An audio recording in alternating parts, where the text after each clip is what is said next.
மக்களுக்கெல்லாம் ரொம்ப அதிர்ச்சி. இந்த திமுக அழியணும்னு சொன்னாம பாருங்க, அங்க நல்லா அசந்து தூங்கி இருந்தவனுக்கு காலை போய் யாராவது சொல்லிப்பாங்க,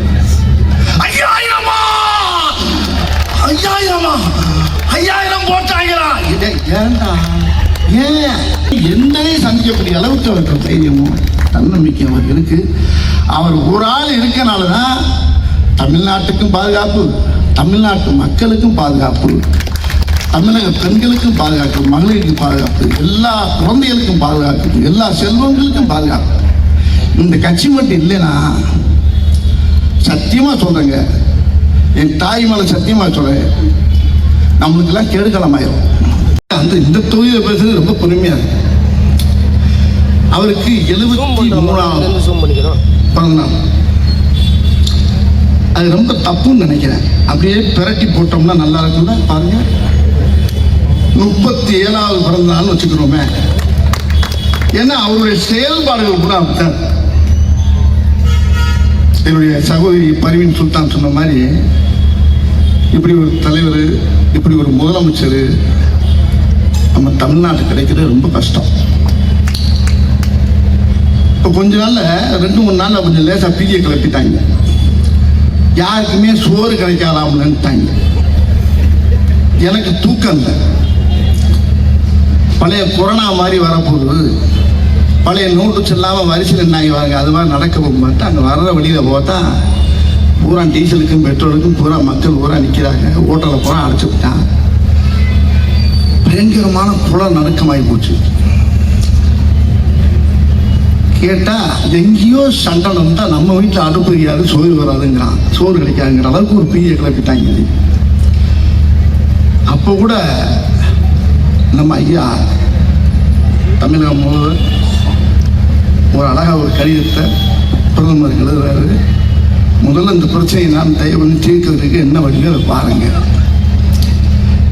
அவர் சொன்னாரு, ஆனா அந்த கட்சியில் கூட்டணி யாராச்சும் குரல் போட்டாங்களா? ஒரு ஆள் கூட குரல் கொடுக்கல. திமுகவை அழிக்கணும், திமுக ஒழிக்கணும், திமுக ஒழிக்கிறது அழிக்கலாம் அப்புறம் வச்சுக்கோங்கய்யா. இந்த அழியெல்லாம் அப்புறம் மக்கள் பார்த்துக்கிறாங்க. மக்கள் அழியாம இருக்கிறதுக்கு என்ன வழி, அதை பண்ணுறதுக்கு நீங்க முதல்ல யோசிக்க போங்க. எதுக்கு எடுத்தாலும் திமுக அழிக்கணும், திமுக அழிக்கணும், திமுக சொன்னவனை பூராமே காணாமடா. அப்ப கண்டாளைங்களா, நானும் பார்த்துட்டு தான் இருக்கேன். அப்ப வந்து பார்க்கறேன், எவனே சொல்றானோ அவங்க ஆளை காணும். ரொம்ப விளாவரியா பேசுறது சிக்கலாகி போவோம், அது வேண்டாம்.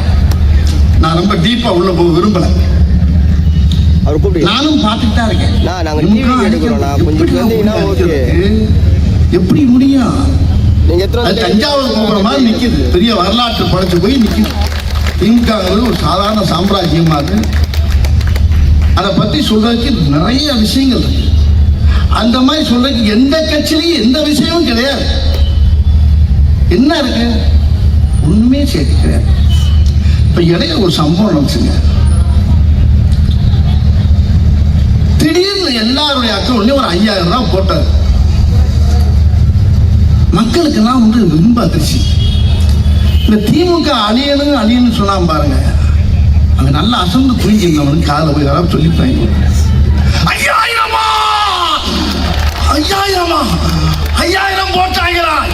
ஏன்டா ஏன் மக்கள் சந்தோஷமா அவங்க இன்ப அதிர்ச்சியோட இருக்கா? இவன் அதுல அந்த அதிர்ச்சியில திமுக அழியன்னு சொன்னேன். அதுல பாதி பேர் செத்து போயிட்டாங்க. அந்த நியூஸே வெளியே வரல.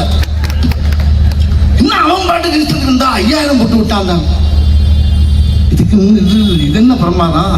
இதோட இன்னும் நிறைய இருக்கு மாப்பிள்ளை, இன்னும் நிறைய இருக்கு. நீ எக்கச்சக்கமான விஷயம் பண்ண போறாரு. அவர் சாதாரண ஆள் நினைச்சுக்கிட்டு இருக்காங்க எல்லாரும். தமிழகம் முதல்வர ஐயா ஸ்டாலின் அவர்கள் அவரே சாதாரணமாக தான் இருக்காரு நினைக்கிறாரு. கிடையாது. நீங்க என்ன வேணாலும் பேசு, என்ன வேணாலும், ஏன்னா பேச வேண்டிய வசந்த பூரா மேடெல்லாம் பேசி ஆகணும், பேசிட்டே இருக்கு. ஆனா செயல்பாடுகள் இருக்க ஒரே ஒரு கட்சி திமுக தான். இந்த தமிழ்நாட்டில் கட்சி சகோதரி சொன்ன மாதிரி தமிழ்நாட்டில் இந்த கட்சியை விட்டா வேற எந்த கட்சிக்கு பவர் கிடையாது. ஒரே ஒரு விஷயத்தை பற்றி நல்லா சொல்லிடுங்க. ஒரு விஷயத்த சொல்லிடுறேன். டிவி எடுக்கிறோம். நீங்க நம்ம ஆட்சி நம்ம ஆட்சி, திமுக ஆட்சி. இது இல்லாம கொஞ்ச நேரம் கற்பனை பண்ணி பாருங்களேன், தமிழ்நாடே அழிஞ்சிடும். நம்ம கட்சி இல்லைன்னா இதுக்கு ஈக்குவலா அந்த நாட்டில் ஆல்ரெடி தமிழ்நாட்டில் யாருமே கிடையாது. வேற யார் வந்தாலும் அன்னைக்கு தலைவர் சொன்னார் பாருங்க, ஒரு வாரம் அருமையாக சொன்னார். ஒரு வாரம் சொன்னாரு, அதாவது அவன் ஒரு சட்டத்தை மாற்றுவான், திட்டத்தை மாற்றுவான், என்னமோ பண்ணி மொத்தத்தில் தமிழ்நாடுங்கிற பேரே தூக்கிடுவாங்க. அவ்வளவுதான், அதுக்கு வேண்டி ஏற்பாடு பண்ணிடுவாங்க. ஏன்னா தட்டி கேட்கறதுக்கு அந்த சைடில் எங்கேயுமே யாருமே இல்லை நம்ம கட்சியை தவிர. எந்த நெருக்கடியும் சந்திக்கக்கூடிய ஒரே ஒரு தலைவன் தமிழ்நாட்டில் ஐயா, முதல்வர் ஐயா ஸ்டாலின் அவர் தான். எந்த நெருக்கடியும் எந்தையும் சந்திக்கக்கூடிய அளவுக்கு அவருக்கு தைரியமும் தன்னம்பிக்கையும் அவருக்கு இருக்கு. அவர் ஒரு ஆள் இருக்கனால தான் தமிழ்நாட்டுக்கும் பாதுகாப்பு, தமிழ்நாட்டு மக்களுக்கும் பாதுகாப்பு, தமிழக பெண்களுக்கும் பாதுகாப்பு, மகளிருக்கு பாதுகாப்பு, எல்லா குழந்தைகளுக்கும் பாதுகாப்பு, எல்லா செல்வங்களுக்கும் பாதுகாப்பு. இந்த கட்சி மட்டும் இல்லைன்னா சத்தியமா சொல்றேங்க, என் தாய் மேல சத்தியமா சொல்றேன், நம்மளுக்கெல்லாம் கெடுக்கலமாயிரும், கொன்னுருவாங்க. யாரு யார் இருக்கா சொல்றதுக்கு ஆள் இல்லைங்க. நான் அப்படியே எட்டி பார்க்க உன்னத்தை பூரா கேட்கும், வேற மாதிரி காணல் தான் இருக்காங்க. நம்ம நம்ம நம்ம வெற்றி 200க்கு மேலே நம்ம கண்டிப்பாக ஜெயிக்கலாம். தங்கச்சி சொன்னாங்க, பையன் சொல்லிட்டாங்க, அருமையாக சொன்னாங்க. 200 தொகைக்கு மேலே நம்ம 200ங்கிறது லட்சியம், நிச்சயம் 200க்கு மேலே ஜெயிக்க போகிறது லட்சியம். ஆனால் அதுக்கு மேலே 34க்கு முதலமைச்சர் யாருன்னா நம்மால் தான், நம்ம தலைவர் தான். 34 தான், 234 200 நம்ம ஜெயிப்போம். அந்த 234 பேர் அதுக்கு நம்ம தான் முதலமைச்சர். ஆனால் இப்போ நடந்துக்கிட்டு பாருங்க, இந்த விழா நடக்குது பாருங்க, இது சத்தியமா இந்த விழா அவருடைய பிறந்த நாளுக்கு நடக்கிற விழா கிடையாது.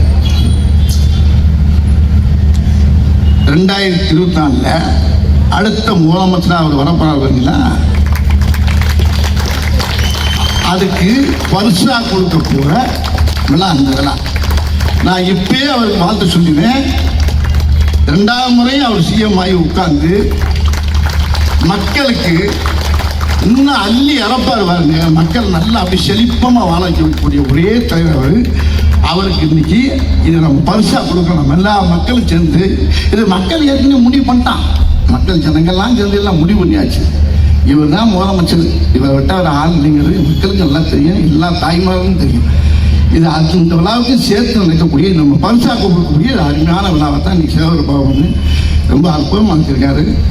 ஆகினால தயவு பண்ணி எல்லாருமே நம்ம சாதாரண நன்றக்கூடாது, கடுமையாக நம்ம உண்மையில் உழைக்கணும். நம்ம உழைக்கிறதுக்கு பிறந்த கட்சி தான் திமுக.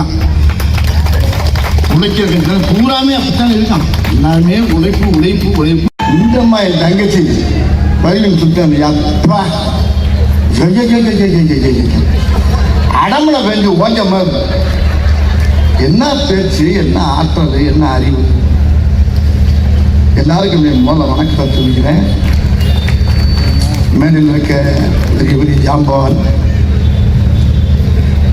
அருமை அண்ணன் அறநிலைத்துறை அமைச்சர், என்னுடைய 6 உயிர், என் உயிரின் உயிர் அன்பு அண்ணன் தமிழக முதலமைச்சர் செல்வப்பிள்ளை அவர்கள். அவருக்காக எந்த நேரத்துலையும் எந்த தூங்குறாரா இல்லையா கூட போடல கேட்டேன், தூங்குறியா இல்லையானே நீ ஏனே எங்கே போனாலும் எல்லா மீட்டிங்லையும் நிற்கிறிய, என்ன நடக்குது, படுக்கையெல்லாம் தூங்கிக்கிட்டே நடக்கிறியா இப்படிலாம் கேட்டேன். அவ்வளோ அருமையான கடுமையான உழைப்பாளி அண்ணன் சேகர் பாபு.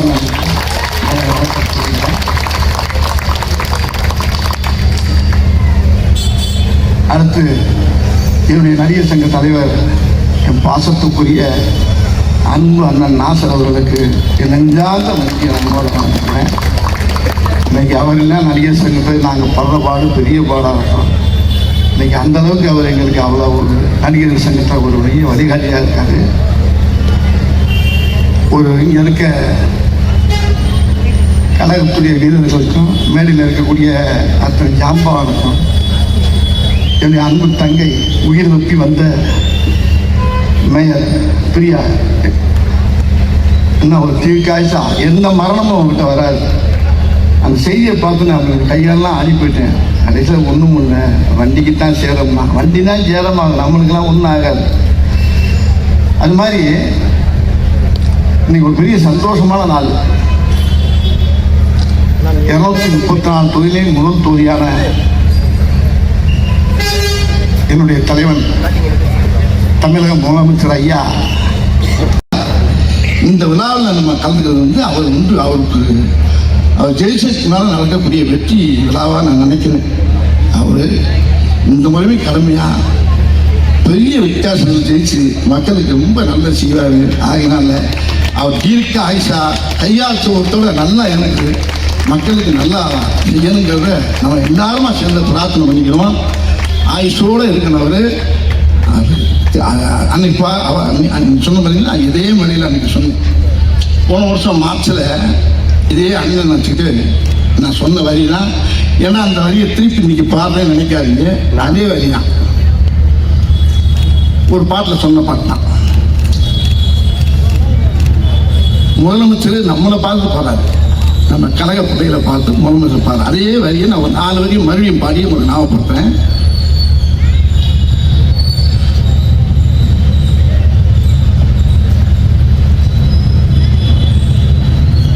சத்தியமே லட்சியமாய் கொள்ளடா, தலை நிமிர்ந்து உன்னை மறந்து செல்லடா. சத்தியமே லட்சியமாய் கொள்ளடா, தலை நிமிர்ந்து உன்னை மறந்து செல்லடா. சத்தியமே லட்சியமாய் கொள்ளடா செல்லடா. அடுத்தது தான் அவர் நம்மளுக்கு அழகா அல்ல, நம்ம முதலமைச்சர் நம்மளுக்கு சொல்ற மாதிரி நம்ம நினைச்சுக்கணும், அப்படித்தான் நினைக்கணும். வழியினிலே எத்தனையோ மேடு பள்ளம் உன்னை இடர வைத்து தள்ள பார்க்கும் குடியிலே. வழியினிலே எத்தனையோ மேடு பள்ளம் உன்னை இடர வைத்து தள்ள பார்க்கும் குடியிலே. அத்தனையும் தாண்டி காலை முன்வையடா, அத்தனையும் தாண்டி காலை முன்வையடா. நீ அஞ்சாமல் கடமையில் கண்வையடா. சத்தியமே லட்சியமாய் கொள்ளடா வெல்லடா. இதுதான், இதை நான் சொல்லலை, நம்ம ஐயா தமிழக முதலமைச்சர் நம்மளுக்கு சொல்றாரு. நம்ம கட்சி சொல்றதுக்கு கழக உறுப்பு பிள்ளைகளுக்கு சொல்ற மாதிரி நீங்க நினைச்சுக்கிட்டு இந்த எலெக்ஷனை நம்ம கடுமையாக உழைச்சி பெரிய வெற்றி அது பிள்ளைகளை கொடுத்து மக்களுக்கு நல்ல செய்வதற்கு அதுக்கு ஆண்ட ஆயுசையும் கொடுத்து பெரிய வெற்றியை நம்ம கழக பாடணும்னு சொல்லி எனக்கு பேச வாய்ப்பு தந்தவர்கள் எல்லோருக்கும் நன்றி தெரிவித்து விரைவு